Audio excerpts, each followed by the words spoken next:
Hello Media. Jaarmiyaan hawaasa Oromoo Community Organization in Washington DC fi naannoo ishee jiraatu turtii keelloo waliin taa'iseen mana hawaasaa guddaa ijaaruuf yookaas bituuf duula maallaqaa tumsa funaanuu jalqabuu isaa beeksiseera. Oromoo Community Organization in waggoota dheeraaf Oromoo 15,000 ol DMV keessa jiraatan keessatti keessumaa baqattoota, koolugaltootaa fi imaltoota haaraa deeggaraa turuu himeera. Hoggantoonni jaarmiyaa kanaa keelloo miidiyaa waliin turtii taasifameen hawaasni keenya yeroo baay'ee galma guddaa fi bal'aa akka ta'e fedhii hawaasa keenyaa keessumsiisuu dhabuu irraa qisaasama maallaqaa fi rakkoo hedduu keessa ture jedhan. Kanaaf mana guddaa tajaajila hawaasa adda addaa kennu akka sabaatti dhuunfaa ofii keenyaa ijaarrachuu yookaas bitachuun furmaata waaraa ta'aa jedhaniiru. Keessummoota keenya ta'uun dhimma jaarmiyaa kanaa irratti turtiin waliin taasisan hogganoota Oromoo Community Organization Washington DC kata'an obbo Kabbadaa Akabaa hoggana jaarmiyaa, Dr. Ambisaa Bal'inaa itti aanaa pirezidaantii jaarmiyaa, akkasuma obbo Abarraa Tafarraa kata'an waa'ee jaarmiyaa hawaasa Oromoo dhimma Oromoo ofitti fudhatee hojjetu kana irratti ibsa bal'aa kennaniiru. Jaarmiyaan hawaasa Oromoo Washington DC maal akka ta'ee fi gaaffii keelloo irraa dhiyaateef deebii kennaniiru. Haa ta'u hawaasni jaarmiyaan hawaasa Oromoo Washington DC jiru kuni bara hedduu ta'eera amma eega dhaabbatee naannoonni Washington DC kuni Oromoonni baay'inaan biyya ambaa lafa qubatan keessaa iddoo isa tokko jedhameetti waamama. Isuma caalaatti iyyuu Washington DC kuni akka handhuura addunyaatti ilaalama maaliif teessuma mootummaa Ameerikaa toddana jira tokkoffaa mootummaan Ameerikaa kun egaa barkii sadii qaba jedhama sadan waddana jira administrationiin addana White House ni jedhamu kan Congressiin addana jira Senate fi House of Representatives ni jedhamu warri seera eegsisan warri judiciary jedhamanis addana jiru birkileen adda addaa kan mootummaa biyya kana jiru kan mootummaa kanaa jechuudha. Kana irratti dabalee immoo mootummoonni addunyaarra jiranii dhaabbonni guguddoo addunyaarra jiranii bakka bu'oota iddoo kanaa qabu akka jarreen warra biyya bulchan kana birkii sadanuu jenne sanaa wajjiniin akka isaanitti. Kanaaf iddoo olaanaa qaba jedhamee yaannagaa hawaasni jaarmiyaan hawaasa Oromoo kunis naannoo kana namootni 15,000 yookiin isaa ol ta'an Oromoonni jiraatu jedhameetu yaadama. Yaadni keenya gaa iddoo kanatti aadaan Oromoo, eenyummaan Oromoo, akkaataan bulchiisni Oromoo, akkaataan jireenya Oromoo akka bakkeetti calaqqisu qofaa warri hawaasa keessa jiraatanii akka isaan jiraatan, akka isaan mul'atan gochuu. Lammaffaa isarra darbees immoo Oromoo bakka buunee waan yaada Oromoo kana akkaataa jireenya Oromoo kana aadaa Oromoo kana namoota warra biyya lafaa kanatti iddootti mul'isuu dandeenyudha jechuudha.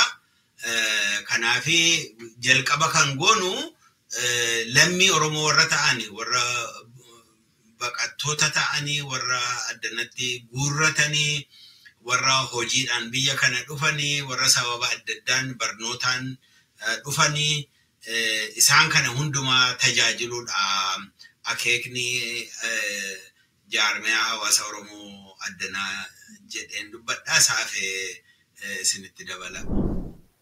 Itti dabaluudhaaf hawaasni Oromoo Washington DC kun erga hundeeffamee bubbuleera. Akka qaama miti mootummaati yookaan non-profit organization jedhamu kana manas bitannee qabna, miseensota qabna, boordii qabna, caasaa qabna jechaadha. Caasaan kun isaan hojjetu qaba. As Washington DC yeroo jennu Washington DC qofa miti. DMV area jenne yeroo baay'ee Maryland, DC, Virginia dabalataa. Isaan kun sadanuu walitti dhiyoo waan ta'eef communicationidhaaf, transportiidhaaf, bishaan, elektirikii waan adda addaa iddoo tokkotti waan fayyadamaniif hedduma tokkotti ijaaramne onis faayidaa keenyaaf jennee malee qofaatti hin ijaaramne. Ijaaramne bubbulleerraa qabeenyaa sooranneerraa asuma Washington DC keessatti magaalaa keessatti qabeenyaan kun waggaa 17 dur bitame 2008 bitame. Yeroo sanatti namoonni muraasni yaada kana burqisiisanii Oromo Community Organization of Washington DC or DMV jedhamee akka moggaafamu ta'ee ergasii tajaajila addaa laachaa jirra. Tajaajila bal'aa laannaa, tajaajila leenjii laannaa, leenjii afaanii, leenjii aadaa, leenjii kompiitaraa, communication skills, ogummaa irrattis, leadership irrattis dabalatee, fayyaallee dabalatee DC government wajjin walitti ta'amee training yerootti laatamaa tureeti jira. Uummata bal'aa gara 15,000 ol kan ta'u qabna. Tokkummaa qabna. Yeroo adda addaa wal geenyaa tajaajila siin kennina. Dargaggoonnis nu duukaa dhaabbatu. Especially warra biyyaa dhufan kana biyya barsiisuudhaaf, qubachiisuudhaaf, haala jiruuf jireenya naannoo kana aadaasaa, afaansaa barsiisuudhaaf, especially naannoo immigrationitti gargaarsa laachuudhaaf, even translationiidhaaf mana murtiittis immigrationiittis iddoo adda addaa sadarkaa barbaachisuudhaatti gargaaruudhaaf communitiin kun aarsaa olaanaa kennaa jira. Egaa amma har'a geenyerra isaaf immoo obbo Abarraan itti dabaluu danda'a. Akkuma jaallallamaan jedhanii waldaan hawaasaa kun seenaa dheeraa qaba. Gara waggaa 40 erga dhaabbatee kun yeroo warra kaanii wajjin warra biyya sanaa dhufan biyya Itoophiyaatii dhufanii wajjin yeroo kompeerii goonuu yeroo xinnoodha. Oromoon dhiyoodha kan biyyaa ba'e. Yeroo akkuma amma jedhame yeroo waan kana calqabamu Oromoonni hawwii guddaa qabu turani. Warra biraa yeroo ilaalanii already established ta'anii dursanii waan dhufaniif, qabeenya qabatanii waan dhufaniif, barnoota qabatanii waan dhufaniif garri caalaan isaanii waldaa hawaasaa Tigroosnis warri biraa warri Habashaanis ijaarratanii qabu. Nuti oofisuma wayii tokko qabaachuuf illee rakkoo guddaatu ture, hawwii guddaatu ture. Achirraa kaa'amee potenshaaliidhuma Oromoon as dhufu qabuu fi tattaaffiif murannoo qaburraa kan ka'e bakka amma jedhamu kana ga'ame. Mana xinnaa keessa turame bakka kiraay fuudhamee kiraayin kaffalamee jiru keessa turame.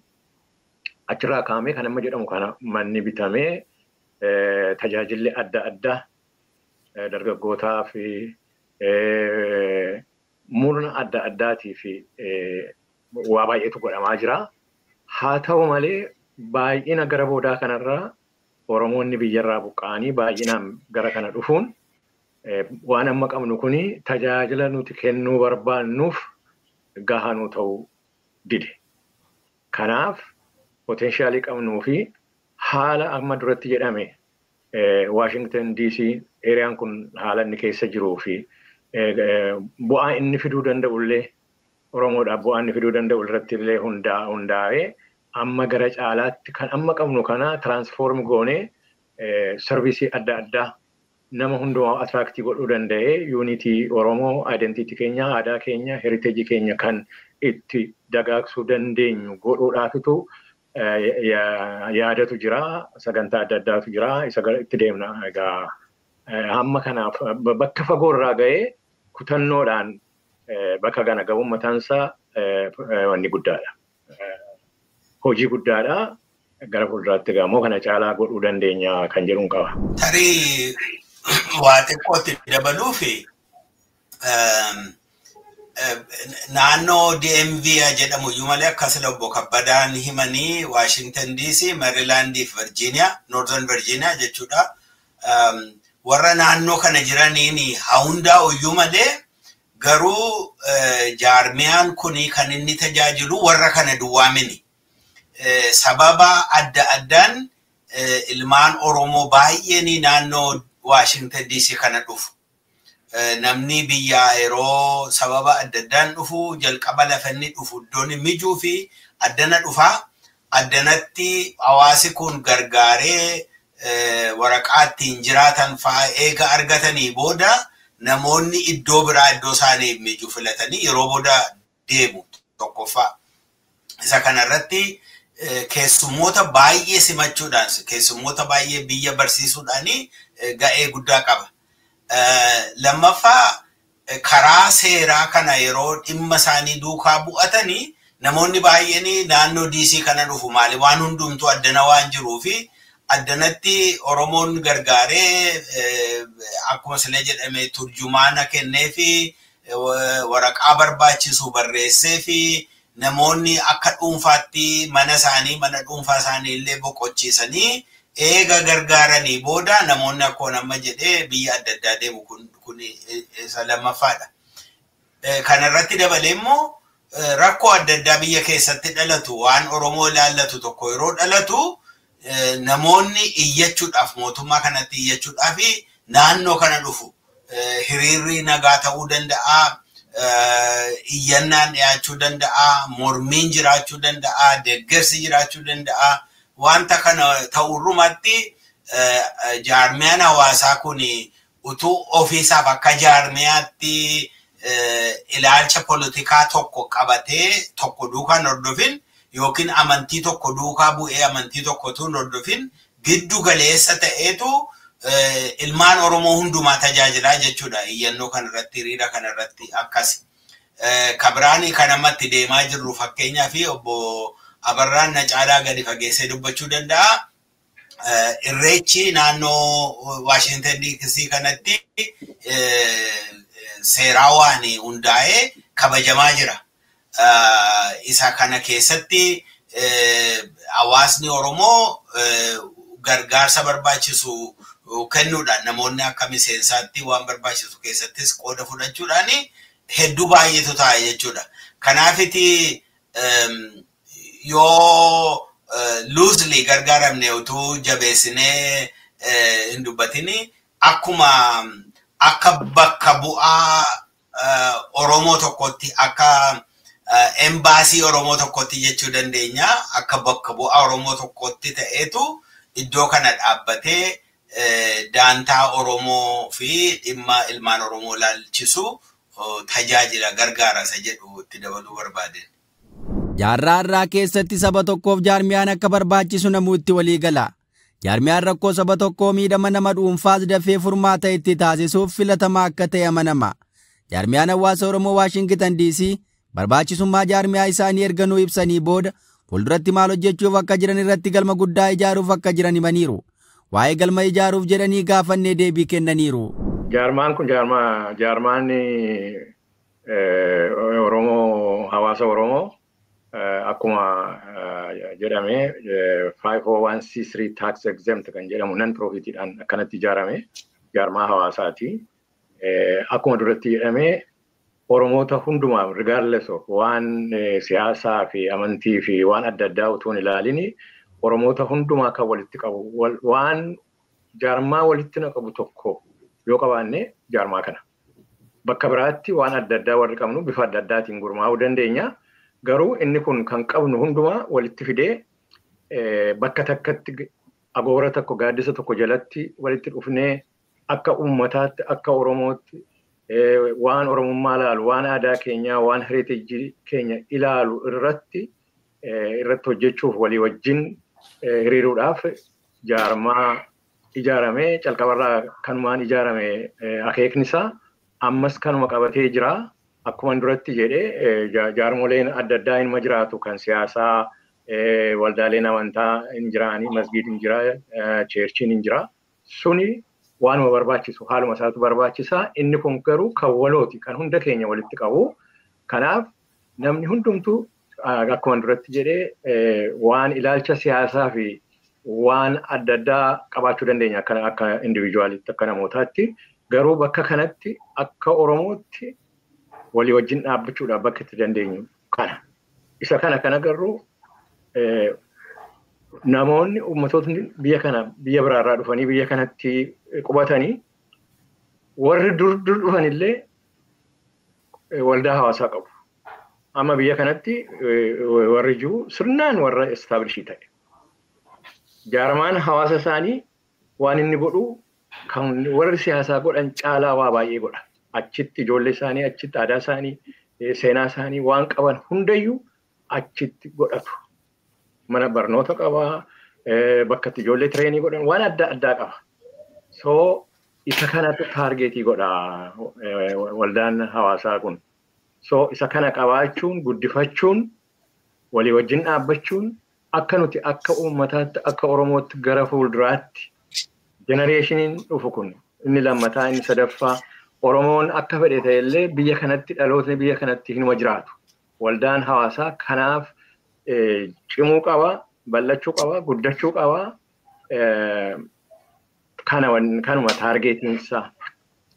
Inni kan biraa wanti xinnoo bakka adda addaatti goonu utuu isa kana guddifnee bal'ifnee qabaannee as keessatti godhuu dandeenya. Fakkeenyaaf duratti Dr. Hambisaan waa'ee irreechaa kaasee ture. Irreechi duratti yeroo calqabamu akkuma jedhee Oromoon yerootti biyya kana kan dhufe. Lakkoofsaan xinnaa ture dur. Irreecha yeroo calqabamu nama xinnaadha kan paartisipeetii keessatti godhaa ture. Bal'ataa deemee dur Leekka Artimisiyaa kan jedhu achitti godhaa turre nama xinnaadha. Bal'ataa gaafa deemu achi baafnee Lincoln Memorial Reflection Poolitti yeroo finnu akkuma duratti jedhamee bakka adda addaarraatti dhufu kan Washington naannoo DMV qofaa utuu hin ta'in Minnesota, Seattle, Atlanta, North Carolina bakka adda addaatti dhufu. Isa kana sirnaan akka inni hojjetu godhuudhaa fi ayyaana sana sirnaan akka inni darbu akka inni qopheessinee akka godhuudhaa fi community guddaa utuu qabaannee baay'ee salphaan ta'a. Amma kan baranaa kana fakkeenyumaan isinii kenna. Kan baranaa kana gochuudhaa fi mana itti godhamu maaliif amma bal'aadha nama baay'eetu keessaa qooda fudhata. Kanaaf bakka xinnaa utuu hin ta'in bakka guddaa nu barbaachisa. Argachuudhaaf ji'a meeqan naanna'aa turre. Communitiin keenya utuu ijaaramee kan amma yaadnu kun utuu nu ta'ee qabaatee bakka fedhe onnannu maallaqa achitti baafnu. Amma barana guyyaa lamaanii fi gara 8,000 kan baafnu. Rentiin 8,000 namaa kenninu kun silaayi asitti galeetu Oromoodhaaf waan adda addaarra oola ture.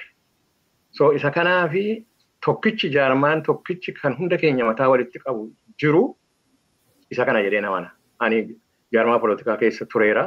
Jaarmaa adda addaa keessa tureera. Waan Oromoo gargaaru jedheen achi keessa jira. Inni kun garuu kan waloo kan hunda keenya walitti nu qabee wal faana nu hiriirsu waan ta'eef isa kana jabeeffachuun gaariidha kan jedhuun qaba. Akkuma ibsame eenyummaa keenya irratti hundaa'a. Ijaaramsi keenya nu qofa miti amma biyya Ameerikaa kana nama biyya garaagaraati jira.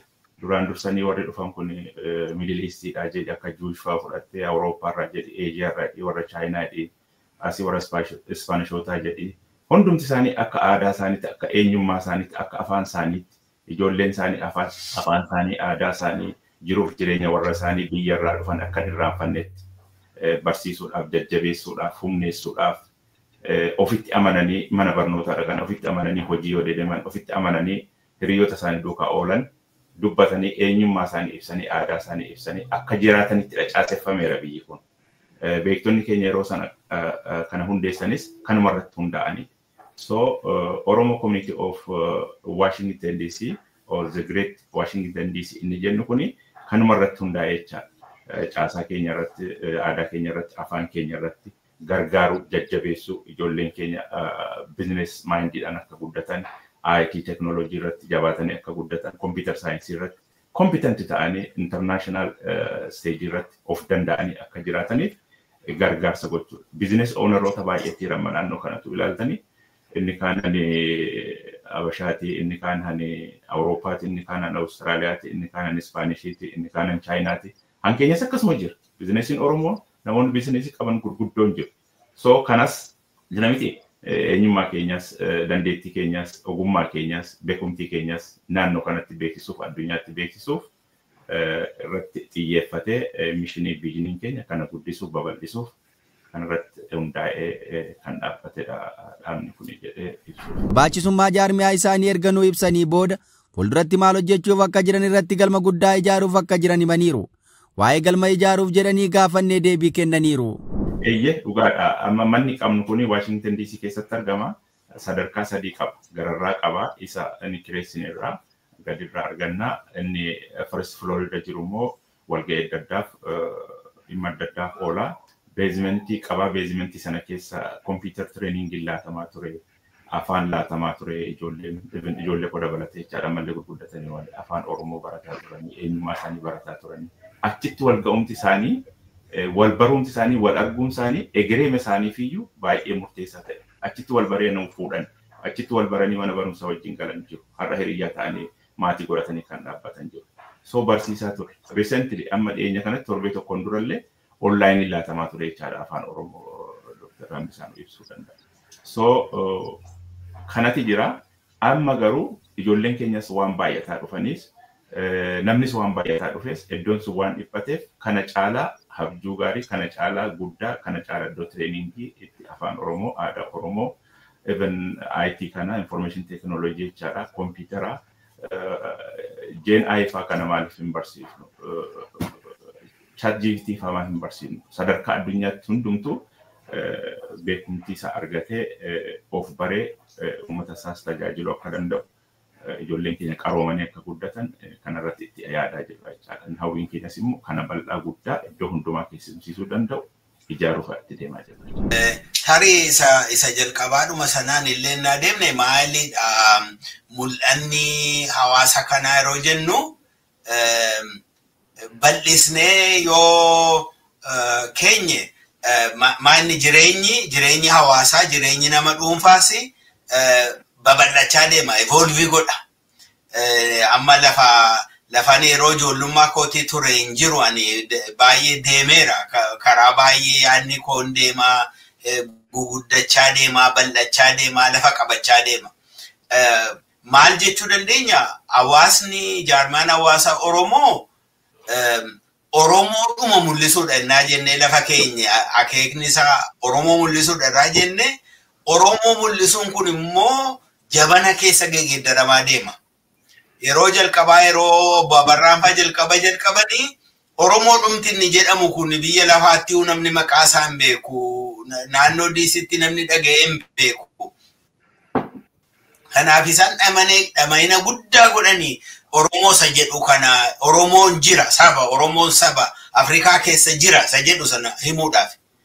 Amma garuu aadaan Oromoos ba'aa akkaataan uffata Oromoo ba'aa akkaataan jireenya Oromoo ba'aa waa'een bulchiinsa akkaataa Oromoo ba'aa dubbiin ba'aa yeroo dhufu fedhiin jirus babal'achaa guguddachaa deema jechuudha waan gochuu qabnus babal'achaa guguddachaa deemaa jira kanaafiti Oromoo kana attam gooneetu addunyaa irratti iddoo isaaf ga'aa ta'e Oromoon saba guddaadha beennaa Oromoon aadaa guddaa qaba beennaa akkaataan bulchiinsa Oromoo kuni duudhaan Oromoo kuni akkam miidhagaa akka ta'e bal'aa akka ta'e beekna garuu yeroo baay'ee fukkaamamee inni kun hin bal'atin hin beekamin deeme kabraa dhiisaati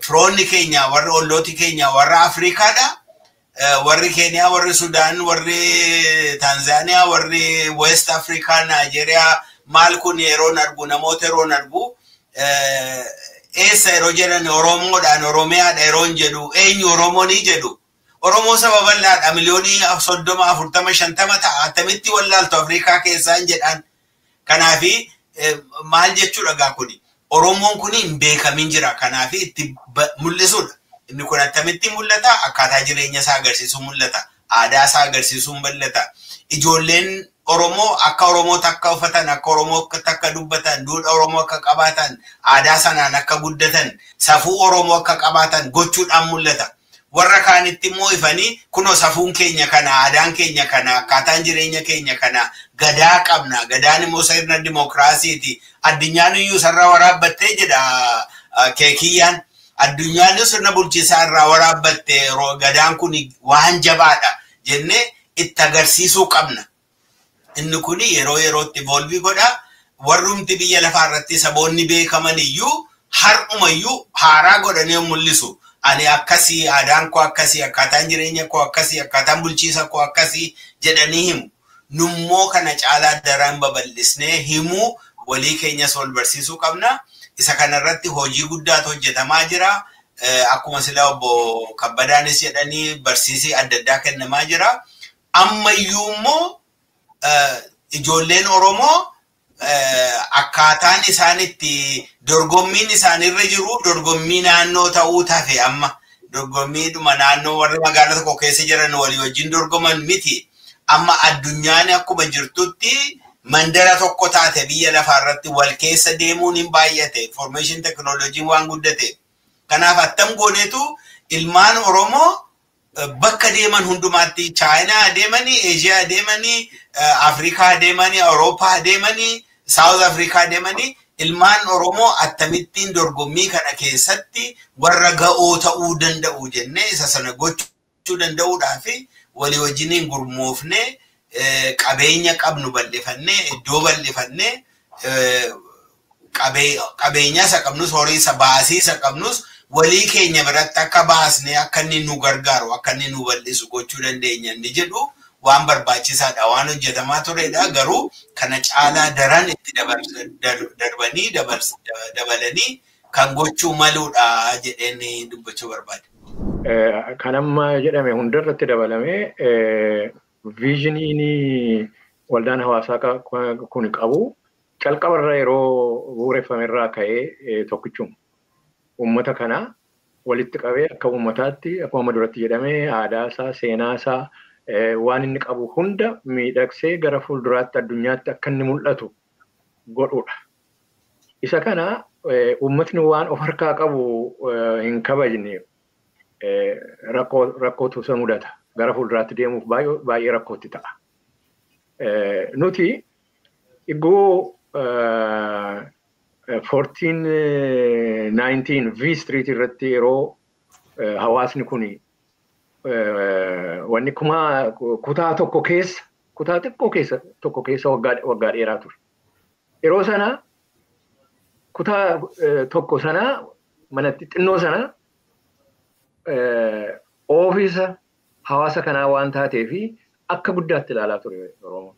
Garuu sana keessatti hafna asitti hafna kan jedhu waan akka mataa keessaa hin qabu. Gara fuulduraatti bakka takka geenyaa baanee yookaan mana bal'aa reentii goonaa yookaan bakka takka mana bitanna kan jedhu sunillee baay'ee yeroo sanatti Oromoon xinnoo ture yeroo isaatti inuma ta'a kan jedhutu ture. Har'a mana 6212 Third Street irratti qabnu sana mana hawaasaa sana I think akka guddaatti ilaallachuu qabna. Kuni filannoo guddaadhaanii kanas ga'e. Akkanattis miti laafaattis miti kan ammaarraa ture erga bitamee booda. Namoonni itti rakkatanii itti dhimaanii akkanatti as gahe. So isa kana sirnaan qabachuun inni kun kan kooti jedhanii irraa hammanni tajaajila inni kennu irratti qooda fudhachuun barbaachisaadha ammallee.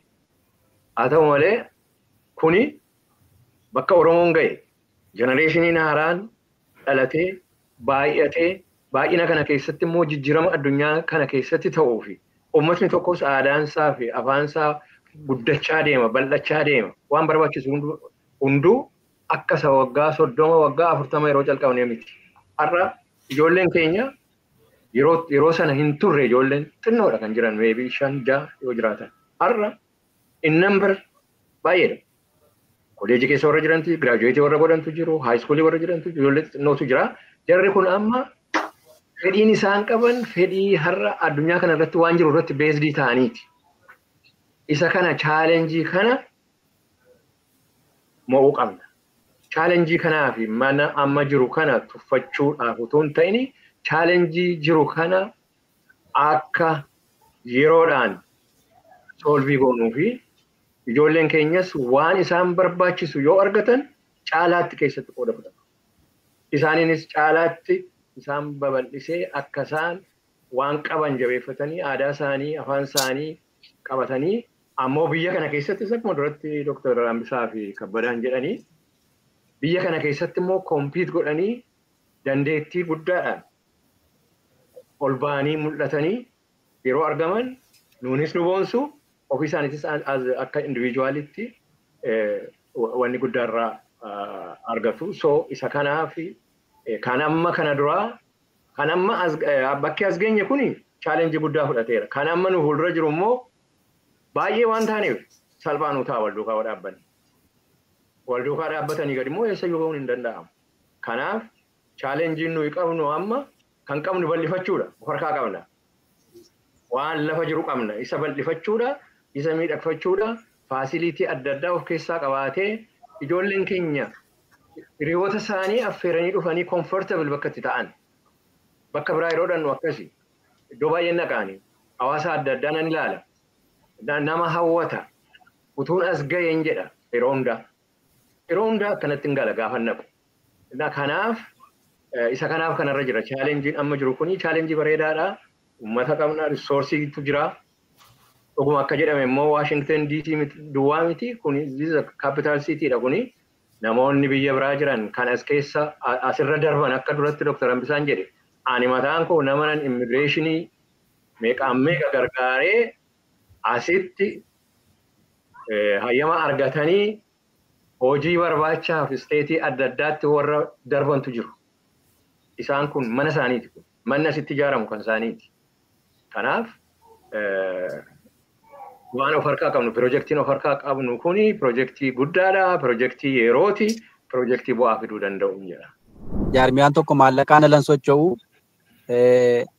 akka koominiitii keessaniitti maddi maallaqa keessanii maalidha? Akkasumas immoo yeroon akka isiniin jedhu maallaqni ittiin isin sochootan maddi isaa eessaa ba'a? Akkamiin immoo kan duraatiin olitti akkamas jettanii xiqqoo rakkoon bakka hojii keessanii akka jiru yookaas immoo dhiphina mana adda addaallee ni kaaftu kana furuudhaaf akkamiin fa'aa furmaata argachuu danda'a jettanii yaaddu? Gara furmaataattitu yoo galchinee jechuudha. Akkuma jedhame fakkeenyaaf baay'een keenya mana warra dana jirru kuni gara waggaa 20-30 yookiin isaa olii taaneerra biyya kana eega dhufne. Lafa jalqaba dhufne sana hin jirru. Rakkina yeroos qabaannu sana amma hin qabnu. Maal jechuudha namni baay'een dhufee ilmaan addanatti guguddatanii dhalatanii guddatanii barnoota fixanii yerootti jireenya xinnoo ishee bal'ina qabu jireenya qabbana qabu sadarkaa ga'aniirra hundumti keenya iyyuu gara sanatti jirra. Warri haaraa dhufanii gara rakkina sana baachaa jiranis immoo jiru. Isa dagachuu koo miti. Maal jechuudha gaa koominiitiin kuni nu gargaareera akka sasila jenne kana. Namoota finnee addanatti mana keenya illee qubachiisnee dhannee dhugaa baatuu taanee fi yeroo isaanii immigireeshinii deemanitti wajjiniin joorree jarreen kun amma darbanii dhaqanii warri kaan baratanii digrii adda addaa argatanii jireenya horatanii guddatanii deemaniiru. Eega iddoon kun iddoo guddinaa ta'e, eega mana ta'e, eega hundee ta'e, eega iddoo bu'uuraa ta'eeti jarreen kun iddoo kana guddisuu irratti isaanis fedhii qabu, of kennuus qabu jedheen amana. Nuyi warra addana jiraannee addanatti dhufnee waan ni goones amma isa duraanii sana caalaa daran dabarree ofii waan kenninu qabna jedheen amana. Waan gochuu dandeenyu qabna hundumti keenya iyyuu. Akka duraanii sassataa gochuun nurra hin jiru ta'a. Maaliif amma fakkeenyaaf minda argannurraati taaksii kaffallaa.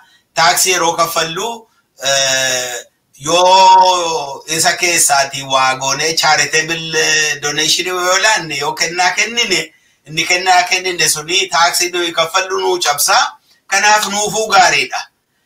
Maa inni bu'aa arganne ofii keenyaafis bu'aa arganne hawaasa keenyas tajaajiluu dandeenya. Namoonni warri nagada adda addaa qabanii, biizinasii adda addaa qabanii waan argatan sana irratti taaksii kaffalu isaanis.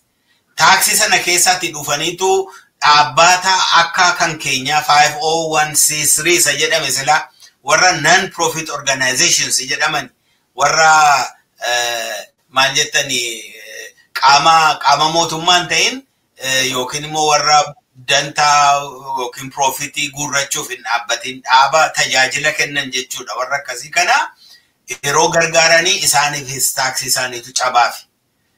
Lammaffaas immoo isa sila jenneedha. Magaala kana keessatti Dhaabbonni adda addaa jaarmiyaan adda addaa jaarmiyaa warra Juushii ilaaluu dandeenya. Jaarmiyaa warra Naayijeriyaatti dhufee dhaabbate ilaaluu dandeenya. Jaarmiyaan jiru hundumtinu guguddateetu iddoo sabni sun itti boonu iddoo itti aadaa isaanii agarsiisan ta'a. Waa tokko argachuuf immoo waa baasuutu dirqama. Kanaaf deebii gaaffii keetti deebisuufi jalqaba ta'ee kan bu'uura keenya ta'u kan hundee keenya ta'u hawaasuma keenya. Hawaasuma keenyatu miseensa ta'anii galmaa'anii hin galmoofne rakkina hin qabu. Garuu namni hawaasa Oromoo ta'e tokko, namni Oromoon jabaatee dhaabbachuusaa arguu barbaadu tokko, namni Oromoo ta'ee dhufee addanatti gargaaramee darbe tokko, namni Oromoon gara fuulduraatti dhufee addanatti gargaaramee dhaabbachuusaa barbaadu tokko, namni Oromoon yeroo rakkoo qabaatu rakkoo isaa sana iyyannaa dhiyeeffachuudhaaf dhufee iddoo gaaddisa ta'uuf tokko qabaachuusaatti gammadu tokko hawaasa kana duukaa dhaabbachuu qaba. Inni kuni naannoo dhalootaa ni ilaallatu, inni kuni amantii hordofan ni ilaallatu, kuni waa'ee siyaasaa ni ilaallatu, kun waa'ee Oromooti. Waan Oromoo walitti qabu dantaa Oromoo waan eegu tokkodha kun. Kuni gamma nama eenyuun yoo addaan baasu akkasii obbo Barraan jedhanii iddoo adda addaa qabna, iddoo lafa amantii qabna, iddoo afooshaa qabna, iddoo hiriyyummaadhaan wal agarru qabna. Inni sun barbaachisaadha iddoo isaatti. Inni kun garuu namoota hundumaa Baalee irraa haa dhufu, Arsii irraa haa dhufu, Booranaa irraa haa dhufu, Walloo irraa haa dhufu, Wallaggaa haa dhufu, Illuu irraa haa dhufu, Jimmaa irraa haa dhufu, Harargee irraa haa dhufu, Arsii irraa haa dhufu, iddoo fedhe haa dhufu. Ilmaan Oromoo ta'an hundumtinuu ilaalcha fedhe qabaatanii, amantii fedhe duukaa bu'anii, poolitikaa fedhe duukaa bu'anii, garuu addanatti dhufanii lafatti guddachuu of mul'isu, saba isaanii mul'isu, aadaa isaanii mul'isu, afaan isaanii mul'isu danda'an waanta ta'eef inni jalqaba hundeen keenya, abdiin keenya kan nu irratti hirkannee waan goona jennee kaane kuni saba Oromooti jechuu barbaadeen. Isa booda karaa biraa barbaadachuu dandeenya. Fandii karaa adda addaa argamuu danda'amu duukaa buunee fiiguu dandeenya. Ammas yaalaa jirra hin dhaabne jechuu komin. Garuu bu'uurri keenya hundeen keenya kan nu irratti hirkannu hirkoon keenya abdiin keenya waan kana bakkaan geenya jennee kan kaane saba keenya irratti hundoofneeti saba keenya abdanneeti isa jedhu agarsiisuu barbaade. Fayyaa ta'a. Kan hawaasa Oromoo kun akka ibsetti manni bitamu yookaas ijaaramu kun amantiin hin qoodamu, siyaasaan hin qoodamu, kana waan ta'eef Oromummaa qofaan waliin dhaabbadhaa jedhaniiru. Oromoonni dhuunfaas, maatiis, ogeeyyii akkasumas dhaabbileen siivikii amantii fi siyaasaa hundi akka tumsa taasisaniif waamicha dhiyeessanii jiru. Tole, egaan nama qabannee kaane kun multi-purpose Oromo Community Center jenna. Akka ani yaadutti kun gaaddisa ala garfiitii jennee yaadna maanguddootaa fi warra sooroma ba'anillee qofaallee jiraatanillee warra aktiif hojii hojjetaa jiraniifillee dargaggoota jiranii haayiskuulii, kaalejii yeroo boqonnaa isaanii yeroo algarfii isaanii achi dhaqanii bakka itti boqotan, bakka itti taphatan ta'uu danda'a, bakka wal qunnamtii ta'uu danda'a, bakka qaroominaa ta'uu danda'a leenjii waan laannuuf. So kun iddootti tokkummaa keenya dhugoomsinudha jenneeti yaadna. Kana dhugoomsuudhaa fi feesii lamaan deemu.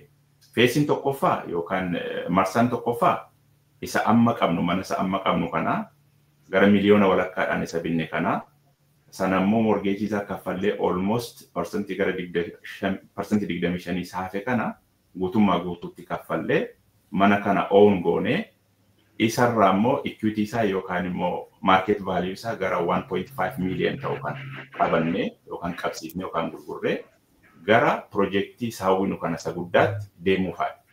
Achi yoo deemne waan guddaa maali fakkeenyaaf yoo ijaarame inni guddaan community'n sun ispeesii qaba iddoo qaba. Iddoon sun galma guddaa qaba jenneeti yaadna. Galma sana keessatti professional organization walga'ii geggeessuu danda'a.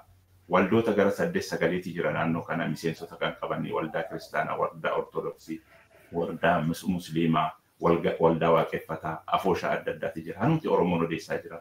Achitti walga'uu danda'u, konferensii waggaatti achitti geggeessuu danda'u, kutaan tireeningii laangweejii jiraachuu danda'a, laayibireerii qaba, jiimillee qaba, qaama jabeenaaf kan ta'u.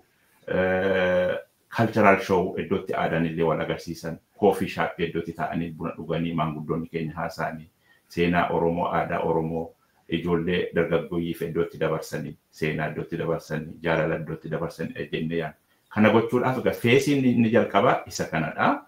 Isa kana raawwachuuf immoo amma torbee dhuftu gaafa jimaataa gaafa September 26 sa'aatii 4 Silver Springit one veteran place Silver Spring iddoon qabameera achi sanarratti sa'aatii 4 irratti fundraisingii guddaa qabna.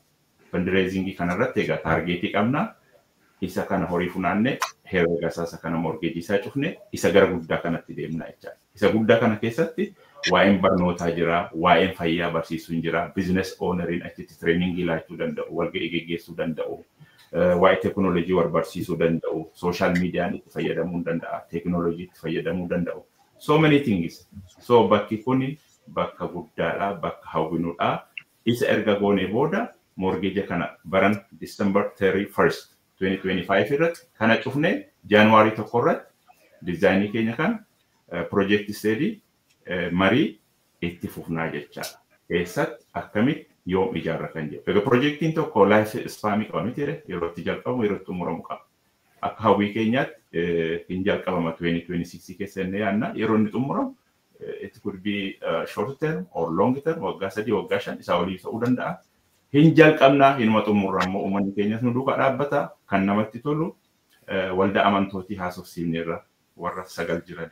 Waldaan amma sila caqase leadership haasofsiifneerra business ownerota mandate dhufutti waamneerra professionalota waamneerra haasofsiifneerra yaada keenya fudhataniiru waa caqasuudhaaf fakkeenyaaf walga'ii leadership religious leadership irratti maal jedhani habjuu gaariidha hawwii gaariidha eegatana projectiin kun community mitaan keenyadha ofitti fudhannee sinduukaa dhaabbanna jabaadhaan nu dhugoomsaadha jedhe. Kun abdii namatti tolu. Waldaa adda addaarras deemeera. Tikkeetiin amma baay'ee gabaarra gurguramaa jira. Tikkeetii sanallee raabsuuf waldaa adda addaarra deemeera. Baay'eetti gammadan. Bilbila isaanii fannuu laatan maal sin gargaaru maal sin duukaa dhaabbanni hojjennu jedhee nu gargaaru. So hawwiin keenya kanadha. Kanatti adeemaa jirra. Isaaf immoo warri kaan itti naafaa dabala. Waan xinnoon dabaluu barbaada kan amma obbo Kabbadaan jedhe irratti kani projektii gara fuulduraa sana sirnumaan kaa'e maqaan isaa ibsa multi-purpose jedha. Suni jechuun fedhii fi waan hawwii nuti Oromootti akka Oromootti qabnu waa baay'ee faasilitii adda addaa achi keessatti hammata in detail lafa kaa'ee jira. Isa sana phase 1, phase 2 jedhee jira. Phase 2 bira gahuudhaa fi phase 1 kana kan calqabaa kana xumuratti godhuu qabtu barbaachisaadha. Akkuma amma jedhame September 26 fundraisingiitu jira. Fundraisinguun targeetii isaa lafa kaa'ee obbo Kabbadaan 200,000 reezii godhuu barbaannaa jedha. Sababni isaa mortgagii mana kanarra jiru cufuutu nurra jira kan jedhu. Tokko jedhanii lama jedhu.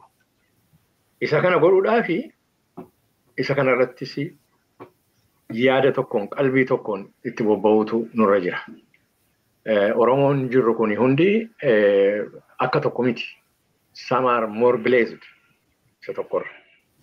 Kaan biizinasii qabu, kaan galii gaarii qabu. Haa ta'u malee namuu hamma humna isaatiitti waan kanatti yoo dirmate kan amma jedhame kana godhuun baay'ee salphaata. So waan of harkaa qabnu haa jaallannu waan of harkaa qabu akka guddaatti ilaallu isa sanaaf kabaja yoo qabaanne isa gara fuulduraatti jiru salphaatti hojjetachuu dandeenya kan hin jedhaa tures kanaaf. So isa kana amma fundraising deemaa jiru kanarratti warri biizinasii qaban churchiin masgiinni individuals hamma dandeenyi keenyatti utuu of hin qusatin irratti bobba'an. Sana goonaan phase 1 kana jechuun mortgagii mana ofirraa qabamu sana cufuu danda'ama jechuudha. Isa goonaan inni lammataa akkanattuu nama mirqaansisa yeroo dhaga'an. Maaliif waan inni baay'ee of keessaa qaba fedhii Oromoo hundumaa hammachuudhaaf deema. Isa kanarratti I think Oromoon experience adda addaa qaba. asuma Washington DC tti olaalle warra cheerchii bitateetu jira. Warra masgiidaa bitachuudhaaf jedhutu jira. This is a serious experience. Canberra, Oromo Center, 811 Afshin Street irratti waggaa dheeraa kan ture. Oromoon achitti mana bitee achi keessatti tajaajila guddaa godhaa ture. That's a serious big experience. Suni kan Oromooti. Waan Oromoon godhee, waan Oromoon bu'aa Oromoon buuse. Achirraa resoursiitu jira. Kan achirra jiru. Phase 1 kuni akkuma itti jennu kutannoodhaan fiixaan baafnee jennaan. Phase 2 irratti kan itti dhufu baay'eedha. Groupii, individuals, community adda addaa bakka biraa jiranii experience qabu. Bakka baay'eetti community mana bitatantu jiru. Minnesota, Seattle, baay'ee experience baay'ee warra qabantu jira. Inni kun immoo akka inni waltajjii ta'ee USA keessatti maal addunyaadhumaaf jechuudha waltajjii ta'ee isaanillee achirraa ta'anii dhimma itti bahuu danda'an hin beeku.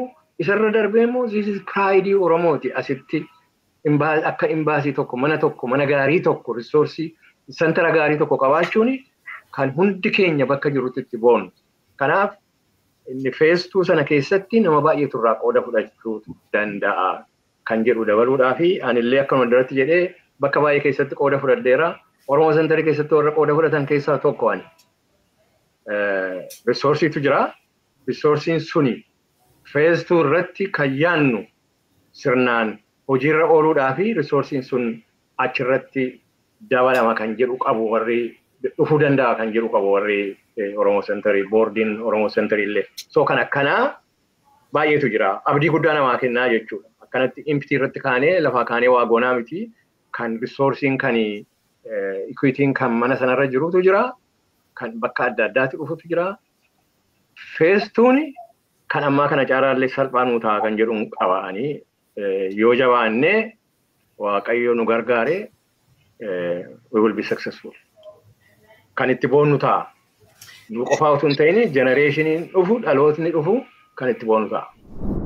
Galmii jaartan kun hawaasa Oromoo bu'aa akkamii qaba ka jenneef baasii qusachuu irratti gahee akka qabaatu nu himan. Bakka leenjii fi konsertii adda addaa kireessuuf sichi hawaasni keenya hin rakkatu ka jedhan hogganoonni kunneen Oromoonni DMV keessa jiraatan yeroo tokko sa'aatii muraasaaf bakka kireeffachuu maallaqa guddaa akka baasan himaniiru. Manni guddaa dhuunfaa kun rakkoo kana furuudhaan hawaasa keenya qisaasama maallaqaa irraa bilisa taasisaa jedhan. Akkuma kana aadaa, afaanii fi eenyummaa Oromoo eeguuf carraa guddaa uumaa jedhan. Akka dhuunfaatti faayidaa qabaatu qabaa jechuunis gaafanneerra.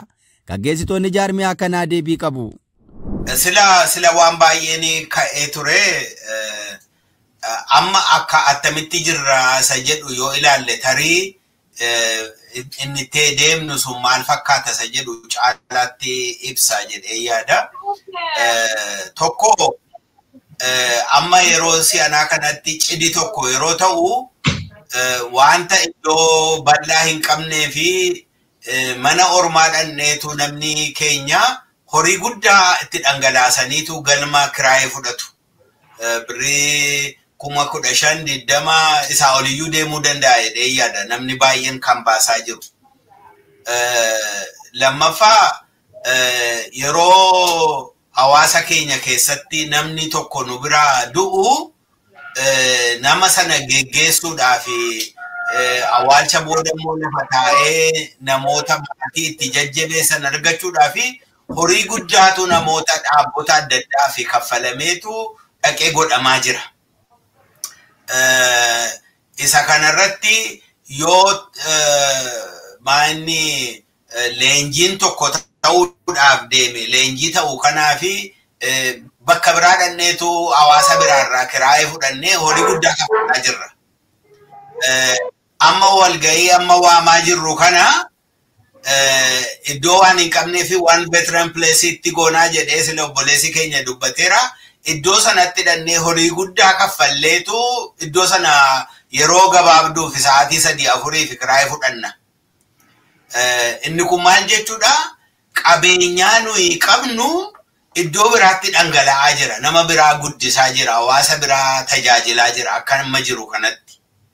Amma gaa dubbiin jiru attam gooneetu qabeenyaan keenya kuni dhangala'ee isaa gara bakkeetti ta'uu dhiisee akka inni keessatti dhangala'u akka inni nu keessatti dhufee hawaasa keenya guddisu akka itti ijoolleen keenya dhimma ba'an gochuu danda'a. Akka sila jedhameera.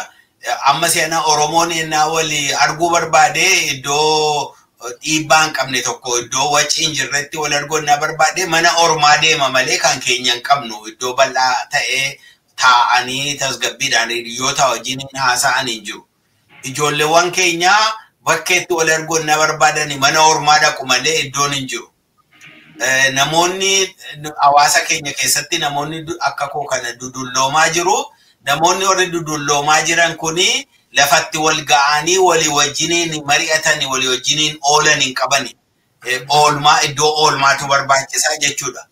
Dargaggoonni kubbaa taphatan jiru. Iddoo kubbaa kana taphachuu fi mana ormaa deemu iddoo ormaa dhaqanii karaa fudhataniitu kubbaa taphatu. Amma maal jechuudha kun attam gooneetu isa kana hundumaa walitti guurree iddoo bal'aa ta'e tokko iddoo Oromoo boonsuu danda'u tokko iddoo Oromoo kana mul'isuu danda'u guddina Oromoo kana mul'isuu danda'u tokko gochuu dandeenya.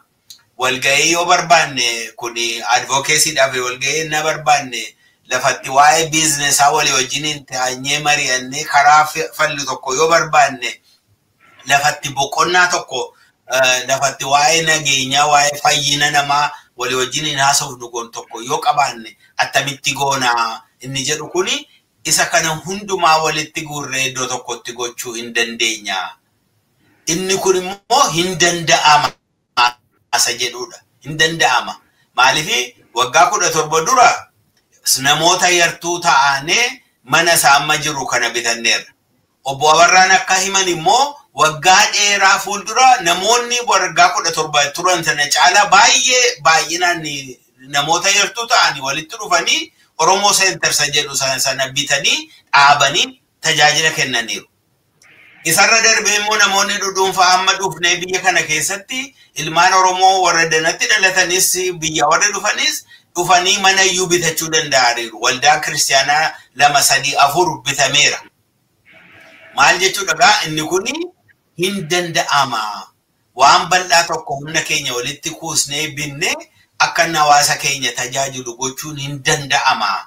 Isa kanaaf immoo yeroonsaa amma kottaa isa kanatti maanni booree jedhu warri keenya durii yeroo namni tokko laafee boodattafu booree sitta ta'u jedhu. Mee booree nutta ta'u Oromoonis hawaasa guddaadha saba guddaadha. Eega namni biraan dhufe iddoo kanatti babal'atee ijaarratee gochuu danda'a ta'e nuyis gochuu dandeenya.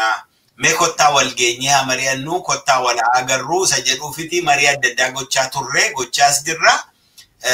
Ammas immoo walga'iin inni kunis immoo yeroo waliin geenyu sana horii mabuduwaa buusuu miti yaada walii hiru yaada wal keessa deemsisuu dhufa inni sun gara bal'inaatti gara ifaatti nu fidasa jedhudha. Akkuma amma ibsame egaa asirratti shareholders baay'eedha.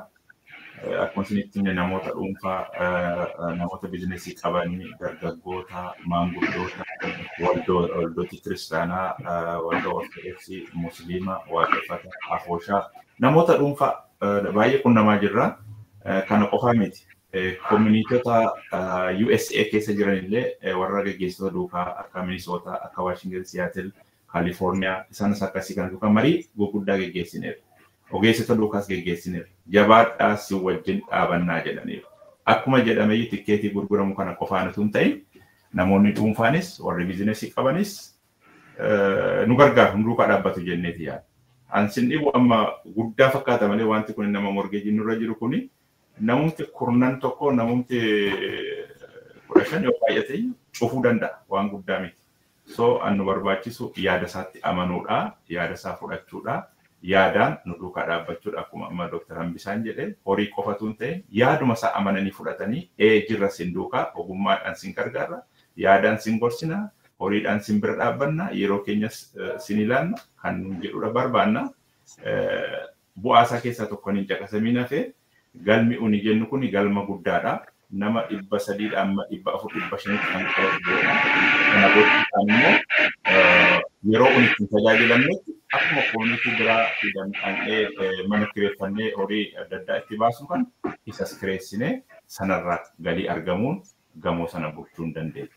Innaa inni guddaan ammayyu waa'ee biildingiituun ta'ee waa'ee manaatuun ta'een inni guddaan tokkummaa Oromoo, yaada Oromoo, identity Oromoo, eenyummaa Oromoo tokkoomsinee as Ameerikaa keessatti akka itti fufsiisnudha.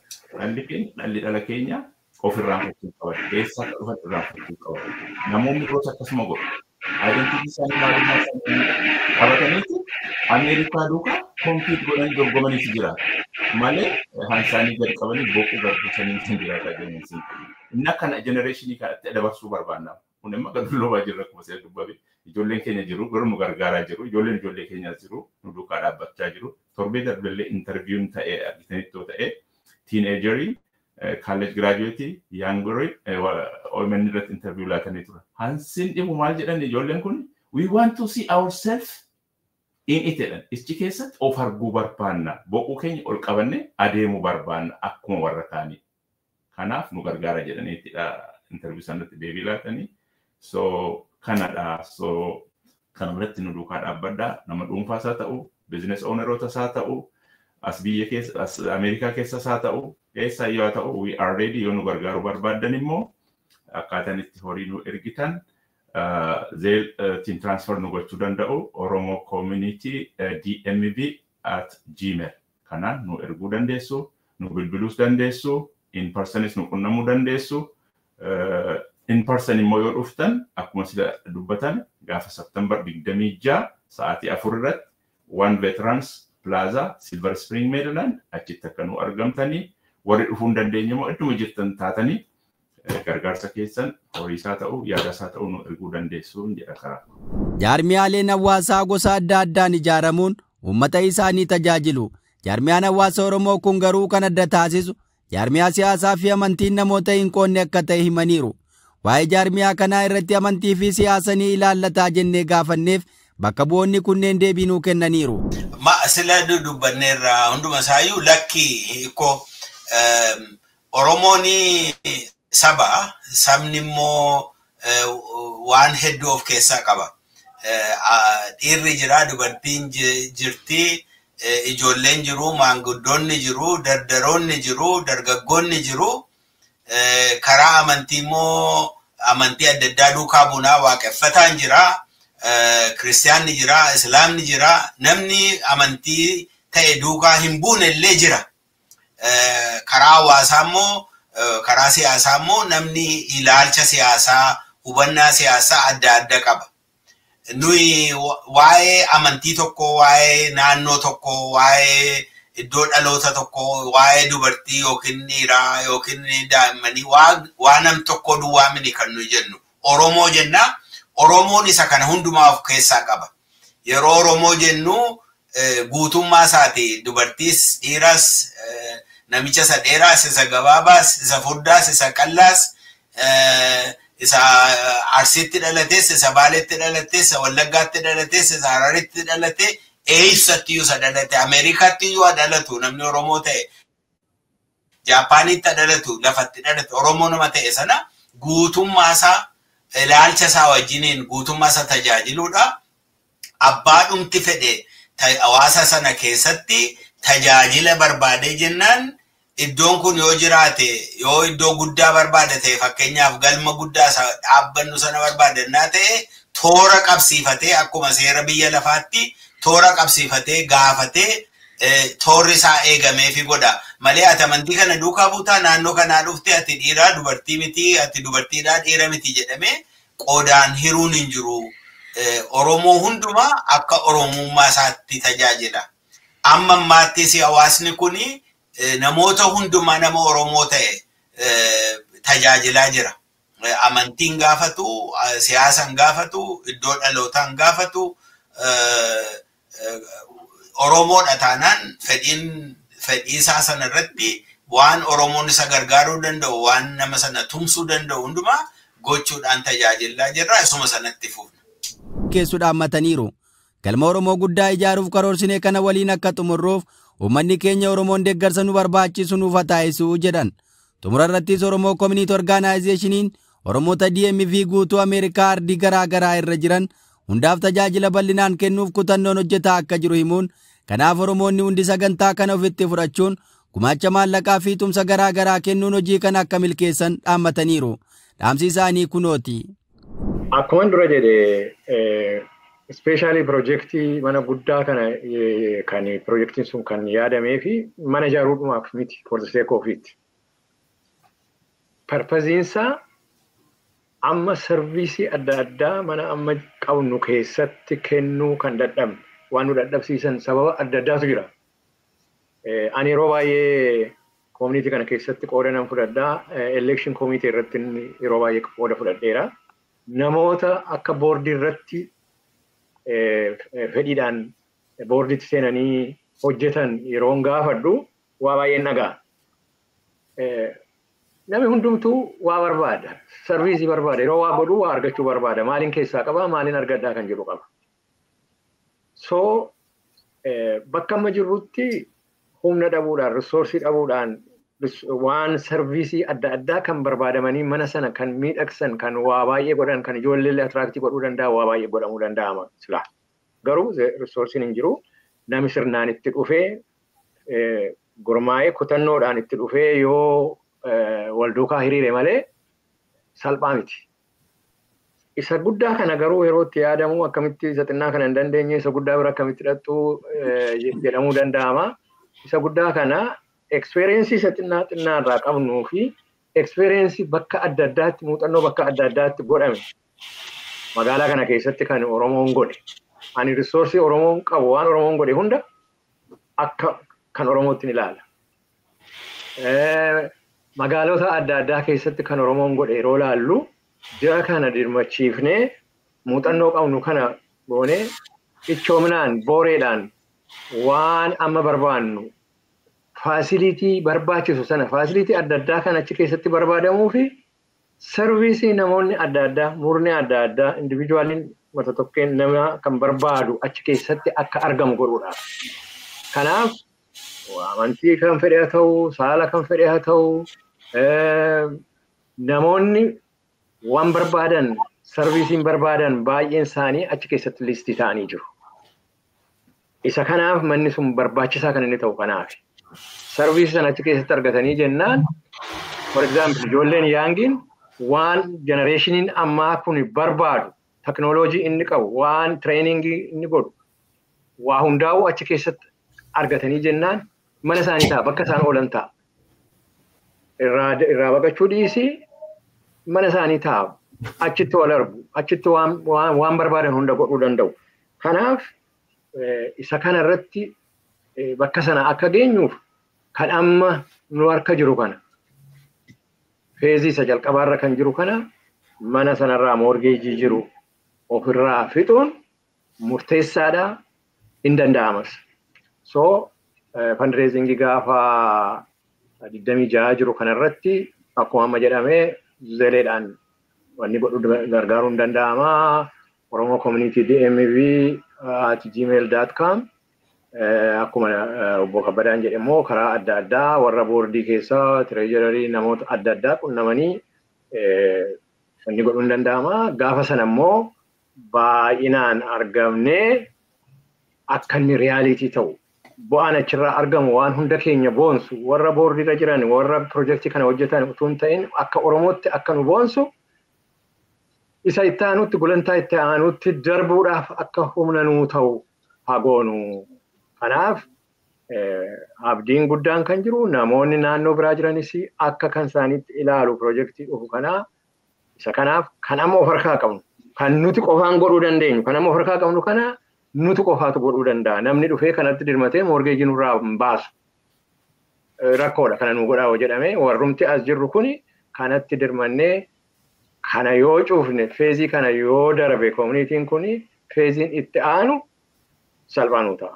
Kanaaf itti dirmannu gaafa sana gaafa 26 achitti walaa agarru hundi keenya Oromoon naannoo kana jirru jedha galatooma. Ayyee kaannaan san qabdan yoo ta'e gaggeessitoota waldaa hawaasa Oromoo Waashingtan DC turtii keelloo miidiyaa waliin qabaattaniif guddifnee isin galateeffanna. Keelloo miidiyaa kana nu galatooma.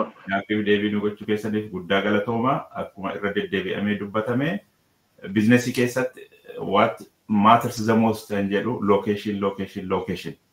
Na Washington DC keessa ta'uunsaa hawaasa Oromoo community Washington DC Maryland Virginia jiraatu qofaaf miti all US all around the world hundumaa waan tajaajiluuf nu duukaa dhaabbadhaa nu duukaa hiriiraa nu gargaaraa jabaadhaan jabaannan jedhaa galatooma.